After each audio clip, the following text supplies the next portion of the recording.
Hello everyone, good morning. Flavour of life চ্যানেলের আরেকটা নতুন ভিডিওতে তোমাদের স্বাগত। তো কেমন আছো তোমরা সবাই? আশা করছি সবাই ভালো আছো, আর আমিও ভালো আছি। তো এসেছিলাম একটা বাগানের ভিডিও শ্যুট করতে, তো ওটা হয়ে গেছে। এখন যাচ্ছি বাড়িতে। তো আজকের যেটা ডেলি ব্লগ শ্যুট হবে সেটাও এখান থেকে স্টার্ট করে দিলাম। তো এখন সকালে হাঁটতে এসেছিলাম, হেঁটে এবার চলে যাচ্ছে বাড়িতে। এখন বাজে সকাল 7টার মতো। আর বাড়িতে গিয়ে আমাদের ডেলির কাজকর্ম, সংসারের যা যাবতীয় কাজ শুরু হবে। তো সঙ্গে থাকো আর দেখতে থাকো আমার ভিডিওটা। আশা করি তোমাদের ভিডিওটা ভালো লাগবে। আর তো চলো সঙ্গে থাকো। শুরু করে দিলাম। যখন এসেছিলাম বাগানে শ্যুট করতে, তো এত সুন্দর পরিবেশটা, আর তাই ভাবলাম এখান থেকে আমাদের আজকের ব্লগটাও স্টার্ট করাই যেতেই পারে।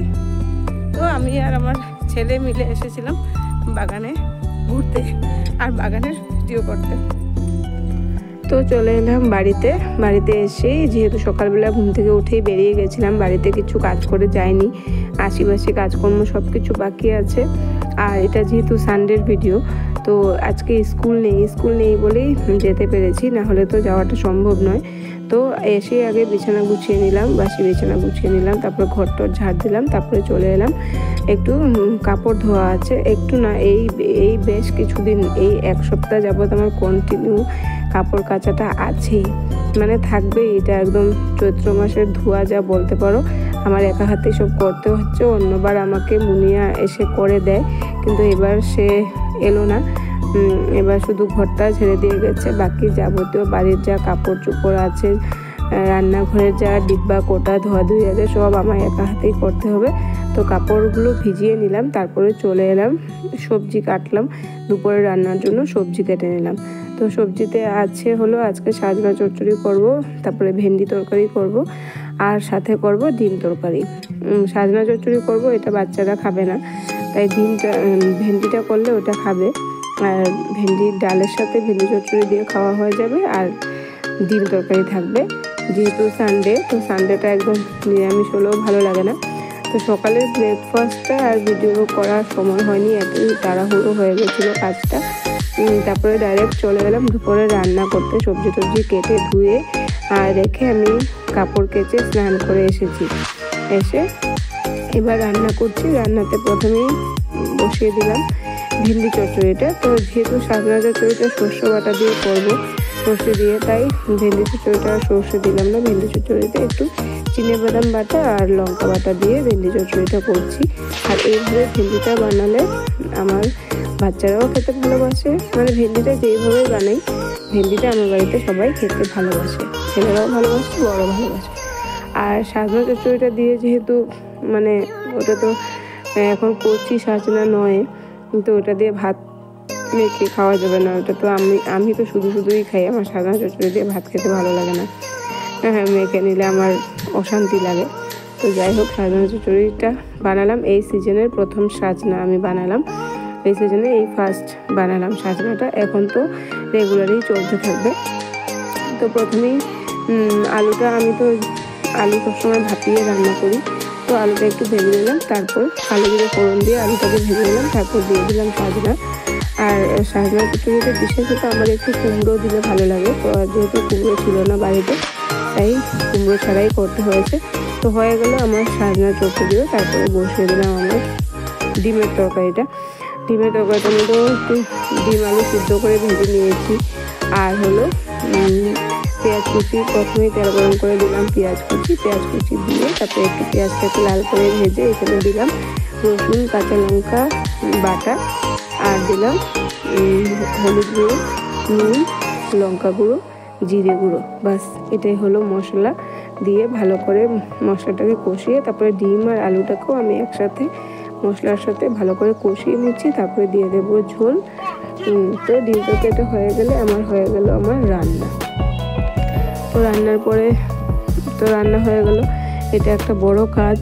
রান্নার কাজটা হলো একটা বিরাট বড় কাজ আমাদের জন্য। এটা মানে যতক্ষণ রান্নাটা না হয় এতক্ষণ একটা বিরাট টেনশন থাকে। তো দেখো, এই ছিল আজকের আমাদের দুপুরের মেনু। ভেন্ডির তরকারি, ডাল, সাজনা চচ্চড়ি আর ডিমের ঝোল। এটা হলো দুপুরের মেনু। তো এই খাওয়া দাওয়া হয়ে গেল আমাদের।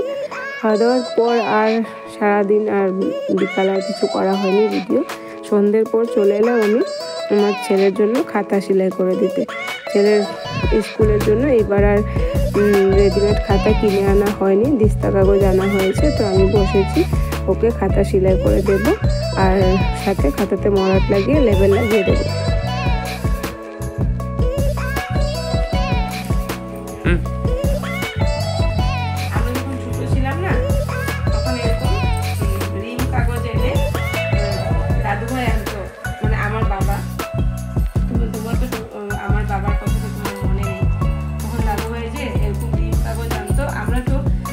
পরীক্ষার পর চলে যেতাম মামার বাড়ি, প্রতি বছর পরীক্ষার পর মামার বাড়ি চলে যেতাম। আর এটা দাদুভাই ডিউটি ছিল। আমরা আসার আগে আগে আমরা ঘুরে আসার আগে আগে আমাদের জন্য সব খাতা বানিয়ে তারপরে মলাট লাগিয়ে লেবেল লাগিয়ে, আগে তো এখন তো দেখো এই যে রেডিমেড লেবেলে যেগুলো এগুলো রেডিমেড লেবেল লাগানো হয় না। আর এরকম মলাট আগে তো এটা ছিল না, মলাট এটাই ছিল।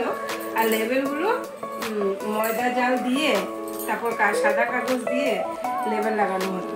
ওরকমভাবে লেবেল লাগিয়ে তারপর আমাদের নাম টাম লিখে আমাদের কপি রেডি থাকতো। আমরা ঘুরে আসতাম মামার বাড়ি থেকে আর এসে দেখতাম যে আমাদের কপি রেডি। এবার আমাদের স্কুল যাওয়ার পালা। আর এবার অনেক বছর পর, মানে ওই আজকে আমি খাতা সেলাই করছি বলে আজকে অনেক বছর পর আমার আবার এই দিনটার কথা মনে পড়লো। কেননা যখন থেকে আমি আমার ছেলেদেরকে স্কুলে দিয়েছি কোনোদিন এরকম দিস্তা কাগজ দিয়ে কপি বানানোর দরকারই পড়েনি, আনেনি। দিস্তা কাগজ দিয়ে কপি বানাতে হয়নি, সবসময় রেডিমেড কপি এনেছে, রেডিমেড কপি লিখেছে রেডিমেড। আর এই বছর দেখি আমার ছেলে উঠলো ক্লাস 9-এ, নার্সারি থেকে ভাবো ক্লাস 9-এ, এখন আমি খাতা সেলাই করে দিচ্ছি। মানে দিস্তা কাগজ এনেছে এবছর অনেকটা। এতদিন স্কুল থেকে দিয়ে দিত কপি বুক, আর স্কুল থেকে দিয়ে দিত বলে স্কুল থেকে নিয়ে নিতাম। আর এবার ক্লাস 9-এ স্কুল থেকে দেয়নি, তাই এখন আমরা এইভাবে রুলিং দিস্তা কাগজও পাওয়া যায়। দেখো এখন কত কি, আমাদের সময় তো শুধু এরকম হোয়াইট দিস্তা কাগজেই পাওয়া যেত।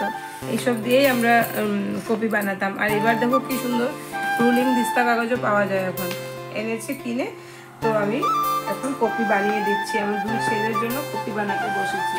কপি বানাবো, মলাট দেবো, লেবেল লাগাবো। তো আমাদের ছোটকালের কথা মনে পড়ে গেল, ভালো লাগছে ছোটকালের দিনটা মনে পড়ে, আর বাবার কাজটা নিজে করতে পেরে। তো কপি বানাতে বানাতে অনেকক্ষণ গল্প করে নিলাম আমাদের ছোটকালের কাহিনী। অনেক লম্বা সময় একটু তোমাদের সাথে গল্প করে নিলাম। তো যাই হোক, আজকে সারাদিনের সব কিছু তোমাদের সাথে শেয়ার করলাম। সন্ধ্যের পর আজকে কপি বানাতে বসেই আমার রাত 8টা বেজে গেছে কপি বানিয়ে উঠতে। তো সারাদিনের সব কিছু তোমাদের সাথে শেয়ার করলাম। আশা করি ভিডিওটা তোমাদের ভালো লাগবে। ভিডিওটা ভালো লাগলে লাইক কমেন্ট শেয়ার করে দিও। আর আমার চ্যানেলটাকে সাবস্ক্রাইব করে আমার পাশে থেকো। তো সবাই ভালো থেকো, সুস্থ থেকো। দেখা হবে পরবর্তী আর একটা নতুন ভিডিওর সাথে। আর প্লিজ ভিডিওটা ফুল ওয়াচ করো, ভিডিওটা কেউ স্কিপ করে দেখো না। একটা ভিডিও বানাতে যতটুকু কষ্ট হয়, ভিডিওটাতে যদি একটু ভিউজ আসে তবে আমাদের খুবই ভালো লাগে। আর প্লিজ ভিডিওটা দেখার আগে সবাই একটা লাইক করে ভিডিওটা দেখা শুরু করো। তো টাটা বন্ধুরা।